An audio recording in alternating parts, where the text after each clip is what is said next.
Children, welcome to असा education. आज कर रहे हैं ग्रेड 7 से जेंडर डिस्क्रिमिनेशन चैप्टर नंबर 70। ये आपका नई सोशल साइंस बुक जीएसईबी बोर्ड से है। कई बार आपने देखा होगा डिस्क्रिमिनेशन का मतलब क्या हुआ? भेदभाव। तो जो भेदभाव है वो देखने को मिलता है हमारे कंट्री में, खास तौर से बॉयज और गर्ल्स की जो एक अपब्रिंगिंग होती है, मतलब जो बॉयज और गर्ल्स का जिस तरीके से पालन पोषण किया जाता है उसमें आपको भेदभाव काफी देखने को मिलेगा। जागरूकता जो है इस संबंधित पिछले 2 दशकों में काफी हद तक बढ़ी है। गवर्नमेंट भी जो है बहुत तरह की स्कीम्स निकाल रही है, कोशिश कर रही है कि कोई भी भेदभाव लड़का या लड़की में ना हो। अब हमारी कंट्री जो है एक ऐसी कंट्री है जिसमें बहुत ज्यादा डाइवर्सिटी है, विभिन्नता है। मॉडर्न टाइम्स में देखें तो बॉयज और गर्ल्स जो हैं उनको बराबर के राइट्स दिए जाते हैं पढ़ाई में, लेकिन कुछ एक पुराने जो ट्रेडिशनल बिलीफ चले आ रहे हैं एरियाज में, वहां गर्ल्स को आज भी प्रॉब्लम होती है जो उनका एक पढ़ाई लिखाई का अधिकार है उसे पूरी तरह से प्राप्त करने में। जो ये भेदभाव चला आ रहा है उसका जो असर होता है सामाजिक सिस्टम में वो बहुत ज्यादा देखने को मिलता है। मतलब जैसे कहना चाहिए जो हमारा जिस तरह का सामाजिक सिस्टम, सोशल सिस्टम बना हुआ है, अगर यही भेदभाव करते हैं तो ऐसे में उसका असर लंबे समय में दिखता है। कुछ ऐसे इविल या कुप्रथाएं हैं जो आज भी हमारे समाज में होती हैं। ये जो डिस्क्रिमिनेशन है यही एक कारण है। इसी वजह से जो चाइल्ड मैरिजेस हैं वो कुछ जगहों पे होती हैं। नतीजा क्या होता है चाइल्ड मैरिजेस का? ज्यादातर जो लड़कियां हैं या लेडीज हैं उनको हायर एजुकेशन मिल नहीं पाती और उनका जो डेवलपमेंट है वो रुक जाता है। इससे क्या होता है, जो विमेन की हेल्थ है उस पर भी काफी बुरा प्रभाव पड़ता है। ऐसी बहुत सारी प्रॉब्लम्स को जो है सॉल्व किया जा सकता है अगर हम ये जो जेंडर से संबंधित भेदभाव है इसको खत्म कर दें। इसके साथ साथ जो मेन और विमेन है हमारे आसपास, जो थर्ड जेंडर है उसको भी एक्सेप्ट किया गया है। कई बार मेन को ज्यादा काम का वेतन मिलता है विमेन के मुकाबले, जबकि दोनों सेम काम कर रहे होते हैं। ये जो अब तरीके का डिस्क्रिमिनेशन है ये एक तरीके की आपकी क्या है, क्राइम है। मॉडर्न टाइम्स में विमेन आप सारे फील्ड्स में देख सकते हैं। विमेन डॉक्टर भी हैं, इंजीनियर हैं, लॉयर हैं, पायलट हैं। जेंडर डिफरेंसेस ज्यादातर गांव में मिलते हैं।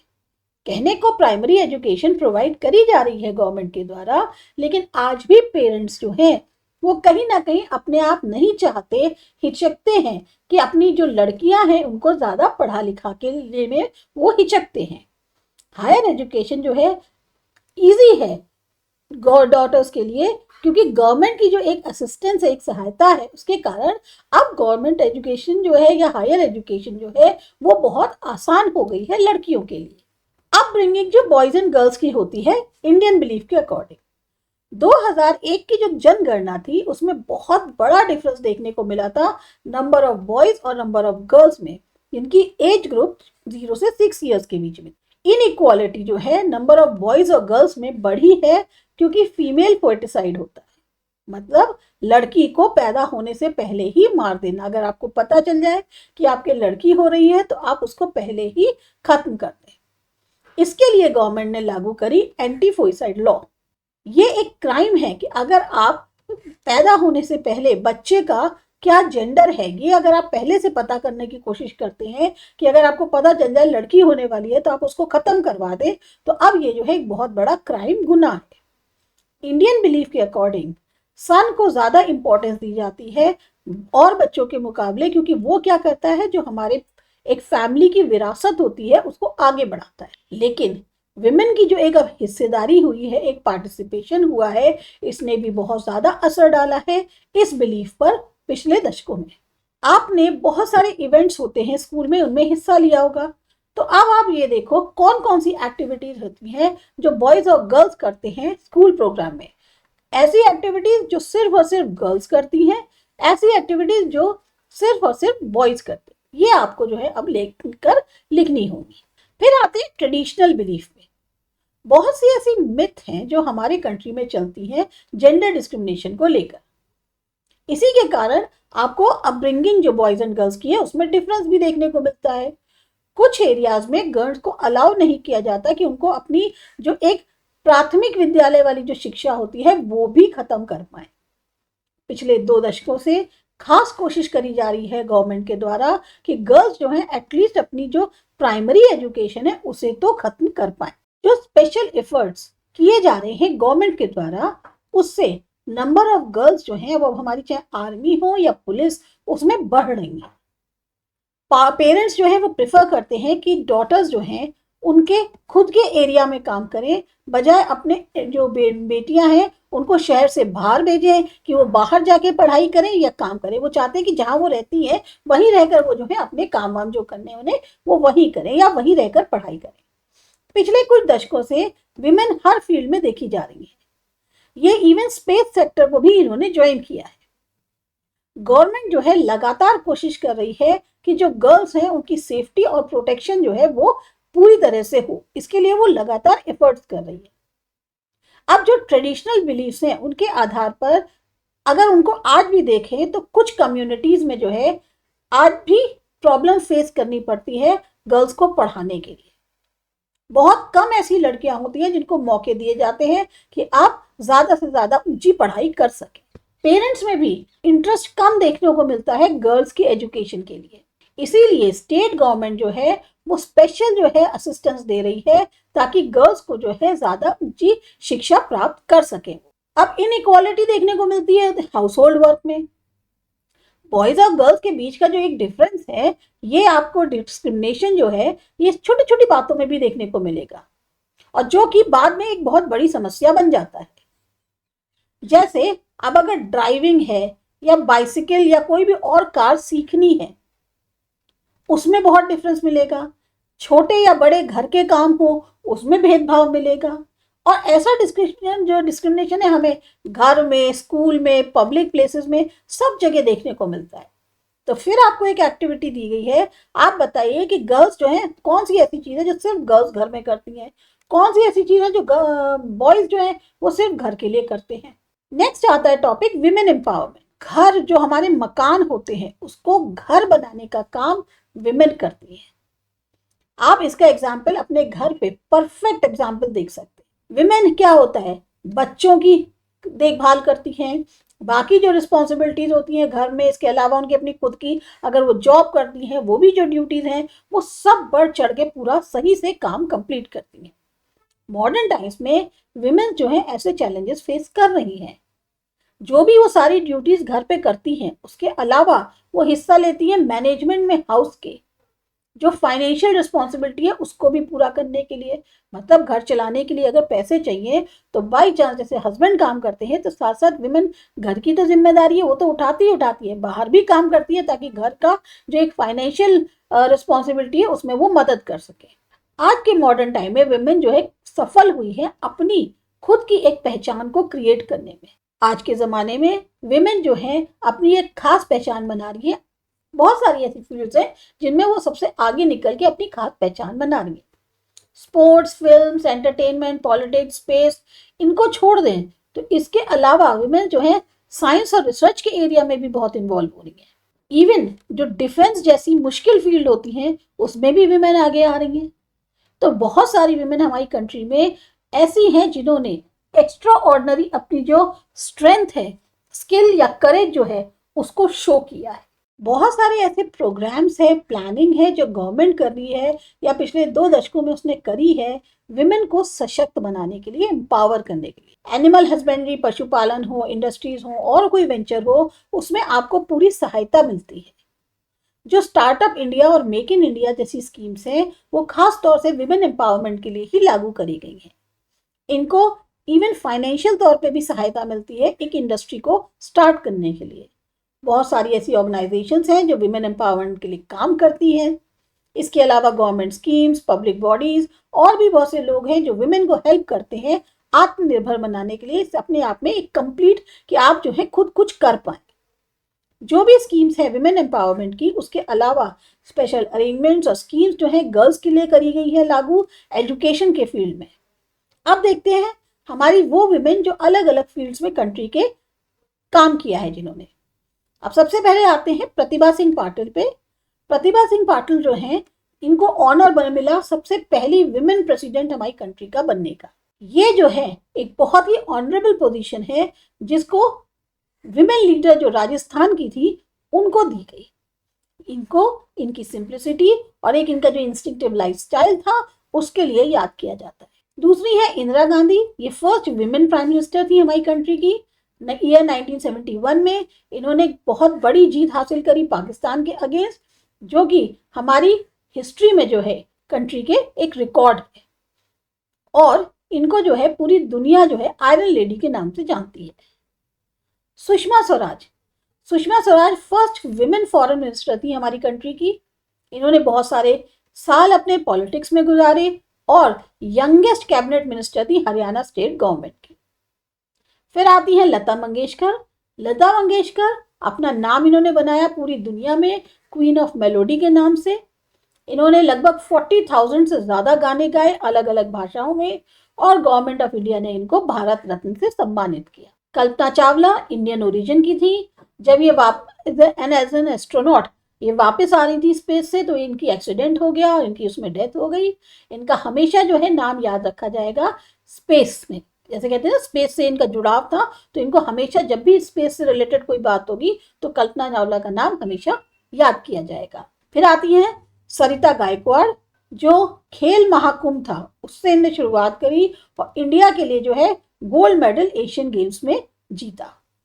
इनको सेलेक्ट किया गया था गुजरात गवर्नमेंट के द्वारा एक एम्बेसडर के तौर पे मैल न्यूट्रिशन फ्री गुजरात, उसके लिए ये एम्बेसडर बनाई गई थी। नेक्स्ट है बर्थ रेशियो। लाखों लोग हमारी कंट्री में इन्वॉल्व है जनगणना। ये जो सेंसस है जनगणना जो है ये उस साल में होती है जिसमें यूनिट नंबर 1 होता है।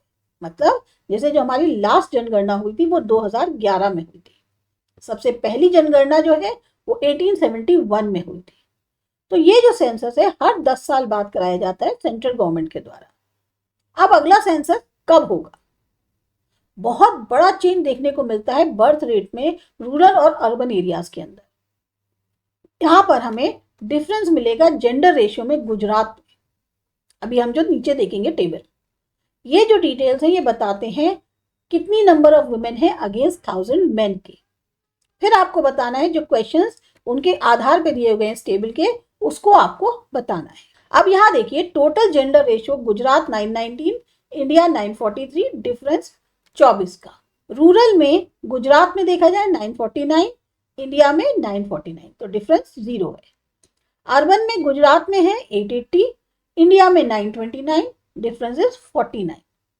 Gender ratio according to 0 to 6 years of age देखें, 886 गुजरात में, 914 इंडिया में, डिफरेंस 28। रूरल में गुजरात में 906, इंडिया में 919, डिफरेंस 13। अर्बन में 852 गुजरात में, 902 इंडिया में, डिफरेंस 50। अब इसके आधार पे क्वेश्चंस क्या दिए हैं, कौन सी प्रॉब्लम जो है आती है इस डिफरेंस के कारण, कैसे इस प्रॉब्लम को सॉल्व किया जा सकता है, क्यों इतना डिफरेंस देखने को मिलता है अर्बन और रूरल एरिया में, क्यों जेंडर रेशियो इंपॉर्टेंट है पॉपुलेशन ग्रोथ में। पहला क्वेश्चन है कि कौन सी प्रॉब्लम आती है इस डिफरेंस के कारण। तो इसका आंसर हम ये कह सकते हैं कि जैसे अगर जेंडर रेशियो जो है वो अनबैलेंस्ड होगा, यानी फीमेल्स जो है उनकी संख्या मेल्स के मुकाबले कम होगी, तो बहुत सारी सोशल प्रॉब्लम्स खड़ी होंगी। जैसे जो क्राइम है उसमें बढ़ जाएगा, फीमेल फोइटिसाइड है, ट्रैफिकिंग है, एक्सप्लॉयटेशन है विमेन का, ये बढ़ जाएंगी। मेन को बहुत मुश्किल होगी लाइफ पार्टनर ढूंढने के लिए फ्यूचर जनरेशंस में। सोशल स्ट्रक्चर जो है वो और क्या कहते हैं इमोशनल बैलेंस जो होता है एक फैमिलीज में वो डिस्टर्ब होगा। साथ ही साथ विमेन का जो वर्क फोर्स में एक हिस्सेदारी है वो कम हो जाएगी, डिसीजन मेकिंग में कम हो जाएगी, तो जो डेवलपमेंट है वो स्लो हो जाएगा। तो पहला क्वेश्चन का आंसर ये है। दूसरा है अब इस प्रॉब्लम को सॉल्व कैसे कर सकते हैं, तो उसके लिए स्ट्रिक्ट तौर पे लॉज को इंप्लीमेंट किया जाए फीमेल फोर्टिसाइड के अगेंस्ट, अवेयरनेस स्प्रेड करी जाए जेंडर इक्वालिटी को लेकर, गर्ल चाइल्ड की इंपॉर्टेंस को लेकर एजुकेशन और मीडिया के माध्यम से। स्कीम्स जैसे बेटी बचाओ बेटी पढ़ाओ, सुकन्या समृद्धि योजना, इस तरह की स्कीम्स को प्रमोट किया जाए। इक्वल अपॉर्चुनिटीज दी जाए विमेन को एजुकेशन, एम्प्लॉयमेंट और पॉलिटिक्स में। इसके अलावा फैमिलीज और कम्युनिटीज को इनकरेज किया जाए कि आप जो हैं उतनी ही वैल्यू दें अपने लड़कियों को जितनी आप अपने लड़कों को देते हैं। तो ये आपका सेकंड क्वेश्चन का आंसर है। फिर है, इतना डिफरेंस क्यों देखने को मिलता है अर्बन और रूरल एरिया में? तो अर्बन एरिया में क्या होता है, जेंडर जो है बायस और प्रेफरेंस मेनली किसके लिए होते हैं? सन्स के लिए। वो बहुत ज्यादा देखने को मिलता है क्योंकि सामाजिक एक दबाव होता है और बहुत आसानी से जो है जो एक सेक्स डिटर्मिनेशन टेक्निक्स होती हैं उस तक पहुंच होती है। रूरल एरियाज जो हैं वो कई बार बेटर रेशियो मेंटेन करते हैं ट्रेडिशनल जॉइंट फैमिलीज के कारण, या मेडिकल टेक्नोलॉजी जो फोर्टिसाइड के लिए होती है उसका कम इस्तेमाल होता है वहां पे। मेल्स का जो माइग्रेशन है शहरों में काम की तलाश में, वो भी अर्बन रूरल बैलेंस को अफेक्ट करता है। और एजुकेशन और अवेयरनेस लेवल्स का जो डिफरेंस है, रूरल फैमिलीज जो है वो डॉटर्स को जो है एक लेबर की तरह देखती हैं हाउस होल्ड में और एग्रीकल्चर में, इसलिए जो है इतना ज्यादा डिफरेंस देखने को मिलता है अर्बन और रूरल एरिया में। फिर लास्ट क्वेश्चन है कि जेंडर रेशियो क्यों इंपॉर्टेंट है पॉपुलेशन ग्रोथ के साथ साथ? इसका आंसर ये है कि बैलेंस जेंडर रेशियो जो है वो इंश्योर करता है एक सामाजिक तौर पर शांति और stable family life. Equal number of main और विमेन हेल्प करते हैं बैलेंस पॉपुलेशन ग्रोथ में। बोथ ही जेंडर्स जो हैं वो कंट्रीब्यूट करते हैं इक्वली इकोनॉमिक और सोशल डेवलपमेंट के लिए। एक हेल्दी जेंडर रेशियो इंडिकेट करता है इक्वालिटी, जस्टिस, प्रोग्रेस सोसाइटी के अंदर। और बिना जेंडर बैलेंस के पॉपुलेशन ग्रोथ जो है वो अनस्टेबल हो जाएगी और सोशल प्रॉब्लम्स जो है वो काफी बढ़ जाएंगी। तो ये आपकी जो एक्टिविटी दी हुई थी उसके आंसर्स आप कुछ इस तरीके से लिख सकते हैं। फिर आता है, अब हमें ये ऐसा लगता है कि जो जेंडर रेशियो है विमेन और मेन का वो काफी हद तक सिमिलर है हमारे आसपास। जो रेशियो है विमेन का कंट्री के अंदर वो लगभग आधा है। अभी तक की जो जनगणना हुई है उसमें जेंडर इनइक्वालिटी जो मेन और विमेन की है जो इंडिया में देखी गई वो कैसी है उसके बारे में आप देख सकते हैं। यहाँ रेशियो विमेन का अलग अलग साल में दिया है। 1901 में 972 था, फिर 964 हुआ, फिर 955, 950, 945, 946, 941, 930, 34, 26, 33 और फिर 40। मतलब अगर आप 1901 से कंपेयर करें तो यहां तक जो है वो डिक्रीज ही हो रहा है, यहां से फिर जो है वो अप होना शुरू हुआ है। तो हमने ये देखा कि नंबर ऑफ फीमेल्स पर 1000 मेल है 1901 में वो 972 थी, जो कि घट के 940 हो गई 2011 में। तो अब इसके आधार पर आपको कुछ क्वेश्चंस बताने हैं। कौन सा साल है जिसमें रेशियो जो विमेन का है वो हाईएस्ट है? तो वो है 1901 जिसमें 972 फीमेल्स हैं पर 1000 मेल्स। किस ईयर में रेशियो विमेन का सबसे लोएस्ट है? वो है आपका 1971 में, जिसमें 1971 में भी नहीं 1991 में, जिसमें आपका 26 है, 926 है पर 1000 मेल्स। अब क्वेश्चन पूछा जाता है क्या हो अगर रेशियो विमेन का कम हो जाए? अगर रेशियो विमेन का कम होगा तो वो जो है एक इम्बैलेंस क्रिएट करेगा सोसाइटी में। बहुत से ऐसे मेन होंगे जिनको अपने लाइफ पार्टनर्स नहीं मिलेंगे, क्राइम्स जैसे trafficking, dowry, violence against women वो बढ़ जाएगी और नेगेटिव इसका असर पड़ेगा फैमिली और सोशल हार्मनी पे। फिर फाइनल क्वेश्चन है, कौन से ऐसे स्टेप्स गवर्नमेंट को उठाने चाहिए ताकि ये जेंडर इनइक्वालिटी को खत्म किया जा सके? तो गवर्नमेंट ने कई सारे ऐसे स्टेप्स उठाए हैं जेंडर इनइक्वालिटी को खत्म करने के। बेटी बचाओ बेटी पढ़ाओ योजना, प्रोटेक्ट और एजुकेट करने के लिए गर्ल्स को, लॉज अगेंस्ट फीमेल फोर्टिसाइड हैं, पीसीपी एनडीटी एक्ट जो है, स्कीम्स वुमेन एजुकेशन और एम्पावरमेंट की जैसे फ्री एजुकेशन गर्ल्स के लिए, equal rights for women, property, jobs, politics, reservations panchayat में उनके लिए, अवेयरनेस कैंपेन्स जिससे ज्यादा से ज्यादा रिस्पेक्ट और इक्वालिटी वुमेन के लिए प्रमोट की जा सके। तो ये आपके इस एक्टिविटी के ऑलमोस्ट क्वेश्चन आंसर्स हैं। अब देखते हैं स्टडी ऑफ वुमेन्स मूवमेंट। हमारी कंट्री जब ब्रिटिश रूल के अंडर थी, कंट्री आजाद नहीं हुई थी, उस टाइम पे बहुत आंदोलन हुए थे ब्रिटिश के खिलाफ। बहुत सारे आंदोलन जो है गांधी जी के लीडरशिप में हुए। इसके लिए सारी कंट्री से जितनी भी विमेन थी, इवन गुजरात से जो गांधी जी की वाइफ थी कस्तूरबा गांधी, उन्होंने भी जो है मूवमेंट में हिस्सा लिया। कुछ आंदोलन जो है गवर्नमेंट के अगेंस्ट हो रहे थे डिमांड्स को पूरी करने के लिए।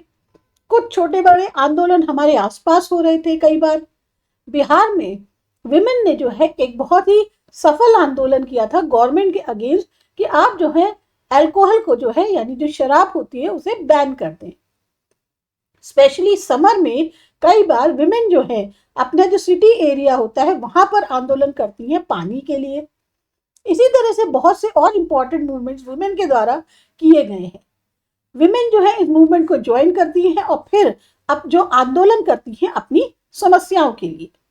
अब आपको यहाँ एक एक्टिविटी दी है कि आपको सोच कर लिखना है किसी भी विमेन मूवमेंट के बारे में। पहला क्वेश्चन है, आप किसी मूवमेंट जो है विमेन मूवमेंट उसके बारे में क्या जानते हैं?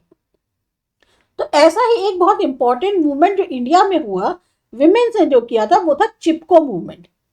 इसकी शुरुआत हुई थी 1970 में उत्तराखंड के गांव में। तब वो उत्तर प्रदेश का हिस्सा हुआ करता था। इसको मेनली विमेन ने लीड किया, जिन्होंने ट्रीज जितनी भी थी, जितने भी पेड़ थे, उन्हें वो हग करके खड़ी हो गई ताकि उनको जो कॉन्ट्रैक्टर्स है वो पेड़ काट ना सके। वो चाहती थी फॉरेस्ट को प्रोटेक्ट करना, और यही जो फॉरेस्ट था वो उनका मेन सोर्स था फ्यूल का, फूड का, वाटर का। इसलिए इन लोगों ने ये आंदोलन किया। दूसरा क्वेश्चन क्या है, ये मूवमेंट हुआ क्यों? तो आंसर यही है कि बहुत सारे पेड़ जो है वो कमर्शियल पर्पस के लिए काटे जा रहे थे। इससे क्या होता, सॉइल इरोजन होता, लैंडस्लाइड होती, फूड और जो या वुड और वाटर की जो सप्लाई है वो कम हो जाती। विमेन जो पूरी तरह से फॉरेस्ट पे निर्भर थी अपने डेली नीड्स के लिए, उन्होंने जो है पीसफुली इसका प्रोटेस्ट करने की सोची। वो चाहती थी एनवायरनमेंट को सेव किया जाए और अपनी जो लाइवलीहुड है उसको बचाया जाए। तीसरा क्वेश्चन है, इस मूवमेंट का असर क्या हुआ? चिपको मूवमेंट जो है बहुत सारे हिस्सों में इंडिया के फैल गया और सिंबल बन गया एनवायरमेंटल अवेयरनेस का। गवर्नमेंट ने जो है पेड़ की कटिंग को बैन करा हिमालयन रीजन में बहुत सारे सालों तक। इससे क्या है, जो विमेन का पार्टिसिपेशन था नेचर को प्रोटेक्ट करने में, वो काफी उसको बढ़ावा मिला। ये जो मूवमेंट था इसने इंस्पायर किया बाकी और कैंपेन्स जो फॉरेस्ट और वाइल्ड लाइफ कंजर्वेशन के लिए हो रही थी, उनको उसने बहुत ज्यादा इंस्पायर किया। तो ये आपकी इस एक्टिविटी के क्वेश्चन आंसर्स हैं।